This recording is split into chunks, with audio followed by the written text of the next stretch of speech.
이제는 손흥민 선수도 반드시 결단을 내려야 합니다. 우리의 소니가 왜 이번만큼은 결단을 내려야 하는지에 대해 지금부터 저의 생각을 말해보겠습니다.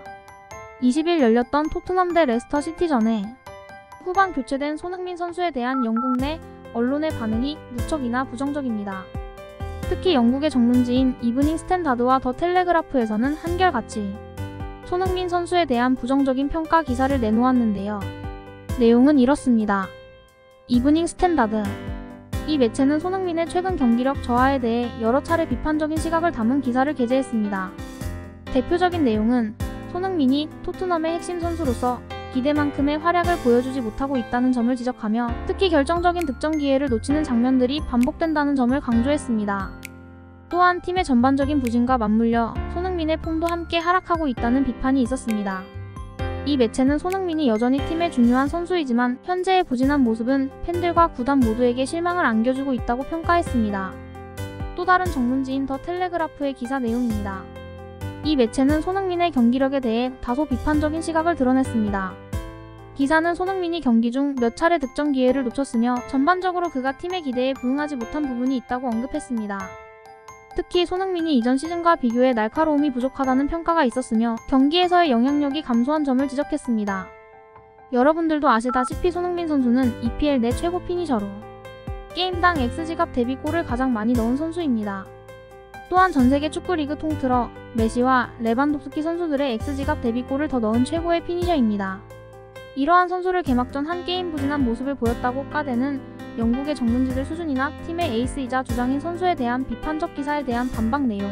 일체 없는 토트넘도 참 한마디로 정 떨어지는 구단입니다. 한편으로는 또 이러한 기사도 나왔습니다. 선발 명단에서도 제외된 첼시의 라임 스털링이 토트넘으로 올 수 있다는 루머성 기사도 있었습니다. 스털링은 첼시의 최근 경기에서 선발 명단에 오르지 못했으며 이는 그의 미래에 대한 불확실성을 더욱 키웠습니다. 첼시의 감독 엔조 마레스카는 스털링을 비롯한 몇몇 선수들이 출전 기회를 받지 못해 이적 가능성이 제기된다고 언급했습니다. 이는 스털링이 엔조 감독의 계획 안에는 없다는 얘기고 출전 시간을 보장받기 위해 이적을 할 수 있음을 시사하는 부분입니다. 물론 정확한 이적 사실은 아니지만 이런 내용의 기사가 나왔음에도 그 어떤 구단도 스털링과 연결되고 있다고 나온 게 없습니다. 스털링 선수를 폄하하는 것은 아닙니다. 몇 년 전만 해도 스털링과 손흥민 선수는 서로 같은 위치의 윙 공격수로 비교 대상이었습니다. 하지만 스털링은 맨시티에서 방출됐고 손흥민은 골든 부츠를 받았습니다. 이걸로 더는 설명이 필요 없을 것 같네요. 한편 이브닝 스탠다드와 더 텔레그라프의 손흥민 선수 부진에 대한 내용에 정면 반박한 기사도 있었습니다. 폴 오키프 기자는 손흥민에 대한 부정적인 평가와 관련해 강하게 반박했습니다. 그는 웃기지 말아라며 손흥민을 벤치로 내리는 것은 앙제 감독에게도 어려운 결정일 것이라고 강조했습니다. 또한 손흥민이 이적 시장에 나오게 된다면 그를 데려가려는 팀들이 줄을 설 것이라는 점을 분명히 했습니다. 폴 오키프는 손흥민이 여전히 세계적인 선수이며 토트넘에서의 중요한 역할을 수행하고 있다고 주장했습니다.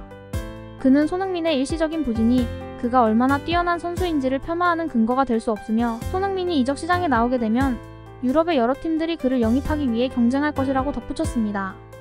만일 이 시점에서 손흥민 선수도 구단에게 이적 의사를 통보했다는 기사가 나오게 되면 크게 관심을 가지고 덤빌 수 있는 구단은 어디고 과연 손흥민 선수에게 잘 맞는 구단은 어디일까요? 세리아나 라리가 팀들도 있겠지만 현실적으로는 여러분들도 잘 아시다시피 아마도 리버풀과 맨시티라고 생각하시는 분들이 대다수일 거라 봅니다. 수년 전부터 양 구단은 꾸준히 손흥민 선수의 이적에 관심을 보였고 또 러브콜을 보낸 바도 있습니다. 펩 과르디올라 감독은 매우 조직적이고 공을 소유하는 스타일을 추구합니다. 상대를 압박하면서도 창의적인 공격 전개를 중요시하며 윙어들이 측면에서 컷인하여 중앙으로 들어와 슈팅하게 되는데 이러한 상황에서 손흥민의 가마차기 슈팅이나 박스 앞과 박스 밖의 슈팅은 어느 곳이라도 뛰어난 피니셔 능력이 돋보일 겁니다. 또 다같이 기대하는 덕배 케빈 더브라이너 선수와의 합도 보고 싶기도 하고요. 한편 리버풀은 위르겐 클롭 감독은 이제 없지만 빠른 전환과 강력한 압박을 통해 상대팀을 상대하는 리버풀의 공격 스타일은 빠르고 직선적이며 모하메드 살라가 보여준 것처럼 윙어들이 넓은 공간을 활용해 득점 기회를 만드는 팀입니다. 그렇다면 과연 두 구단 중 어느 쪽이 손흥민 선수가 추구하는 행복한 축구를 할 수 있을까요? 제 개인적인 생각은 손흥민 선수에게 더 잘 어울리는 팀은 리버풀입니다. 손흥민의 플레이 스타일을 고려할 때 리버풀의 빠른 템포와 넓은 공간을 활용하는 전술은 돌아 들어가는 공간 침투와 공간 활용을 잘하는 손흥민에게 더 잘 맞는 팀일 겁니다. 물론 맨시티의 높은 점유율을 가져가며 조직적이고 창의적인 플레이를 하는 팀과도 나쁘지는 않을 겁니다. 손흥민 선수는 어디를 가도 아시아 시장 영향력이 높고 광고 등 기타 커머셜 가치와 좋은 인성과 팀에 헌신하고 감독의 전술적 이해도가 높은 이런 선수를 탐내지 않는 구단은 없으리라 봅니다.